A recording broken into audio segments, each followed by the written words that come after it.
For millennia, mankind has sought evidence of a race of large hominid creatures that have walked the earth. But until now, we haven't had proof. Thanks to Dr. George Gladstone and his discovery of Kaolithic science and the World of Wonders Museum, we now have that proof.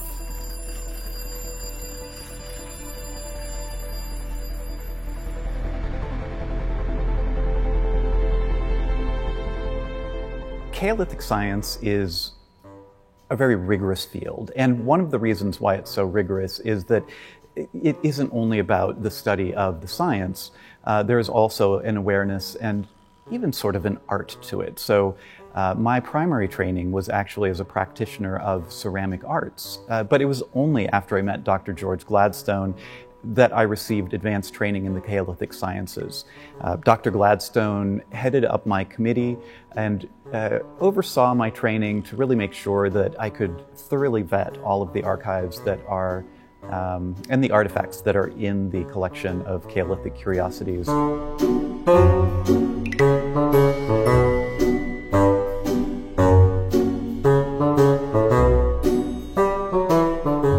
It's a little bit hard to say how I met Dr. Gladstone for the first time. I was friendly with Clayton Bailey, an amazing artist, and Clayton really kind of opened up his heart, and he shared his amazing art with me. And he'd always spoken about Dr. Gladstone, but Dr. Gladstone's a very private man. You don't really he doesn't socialize in the same way as other people. He's either in the laboratory or in his study, or he's often in the field. He's often working in far-flung locations around the United States and really around the world, discovering new artifacts.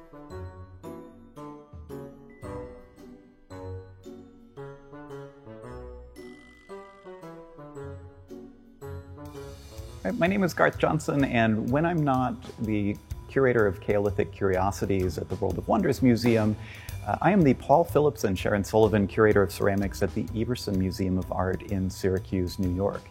And I have to say that Clayton Bailey, as a curator, is maybe my greatest hero.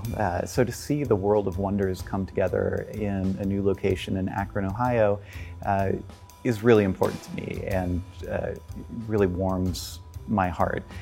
This institution is not only one of the most valuable institutions when it comes to ceramics, but Clayton Bailey had a knack for conceptual art and performance art, although he would, I think, hate for me to call it that.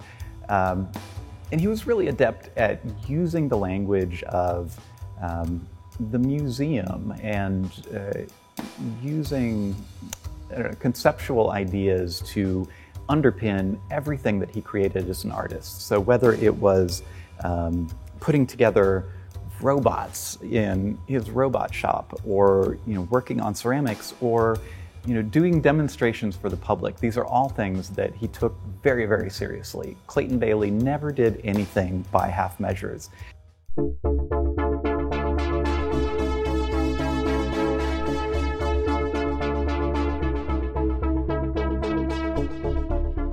In the mid-1970s, Clayton Bailey opened the first museum in Crockett, California, and it was actually in a location where he and his family had lived when they first moved to Crockett, the Dairyville Cafe.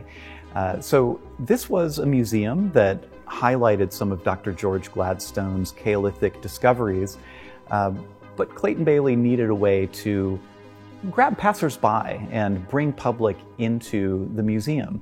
So I think he had already started tinkering with the idea of creating robots, but the very first major robot project that Clayton Bailey created was a robot named On-Off. So On-Off, I'll tell you a secret, sometimes Clayton could squeeze into it, but often his son Kurt was inside of the robot, and it was On-Off's job to bring people from the community into the gallery, and On-Off was animated with all sorts of amazing lights, and On-Off became such a popular attraction that Clayton Bailey really launched a whole second career as a creator of robots. And for many people, he's known primarily for his robots instead of his ceramics.